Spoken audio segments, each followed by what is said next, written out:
Thank you so much for allowing me to come and address this issue, which is at the core of the reason for why the National Black Pro-Life Coalition exists. There are some in America today who want us to ignore the motives of organizations that have been targeting women of color, but we cannot.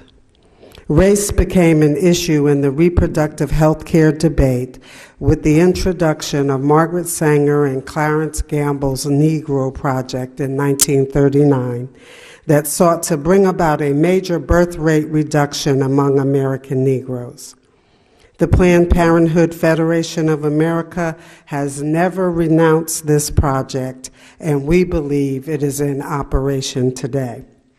In fact, Alan Guttmacher, the president of Planned Parenthood from 1962 to 74, was a eugenicist, and for a time, his presidency at Planned Parenthood overlapped his vice presidency at the American Eugenics Society that championed racial betterment, eugenic health, and genetic education.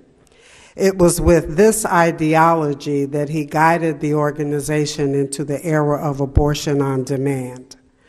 In the Roe v. Wade decision, Mr. Justice Blackmun said, in addition, population growth, pollution, poverty, and racial overtones tend to complicate and not to simplify the problem. Without explanation for why the court felt it important to mention this in the opinion, it was this statement that introduced race and population control into abortion practices. Supreme Court Justice Ruth Bader Ginsburg's 2009 New York Times Magazine interview seemed to confirm race was an issue when she said she had thought that at the time Roe v. Wade was decided, there was concern about population growth, and particularly growth in populations we don't want too many of. No one doubted that the population they didn't want too many of were the Negroes in Planned Parenthood's Negro Project. The march toward controlling the black birth rate through abortion has accelerated, and larger surgical abortion facilities are being erected in densely populated Black and Latino neighborhoods.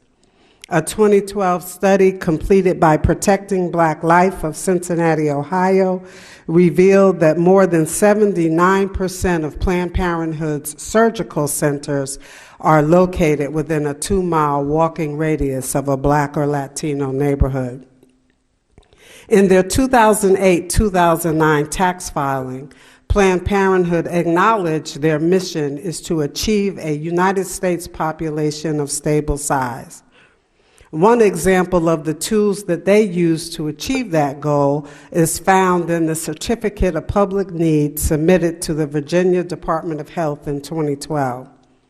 Planned Parenthood of Virginia Beach cited Black infant and maternal mortality rates to justify the construction of a third surgical room where they could terminate up to 1,800 babies each year.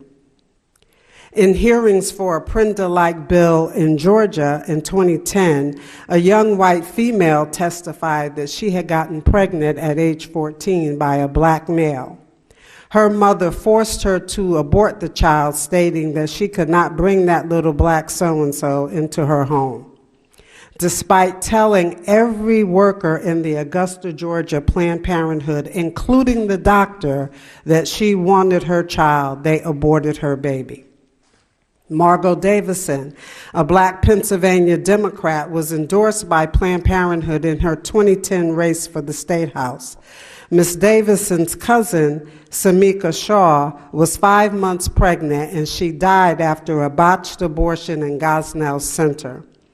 When Davison chose to vote to close the regulatory loophole, Planned Parenthood withdrew their support and fielded a candidate to run against her.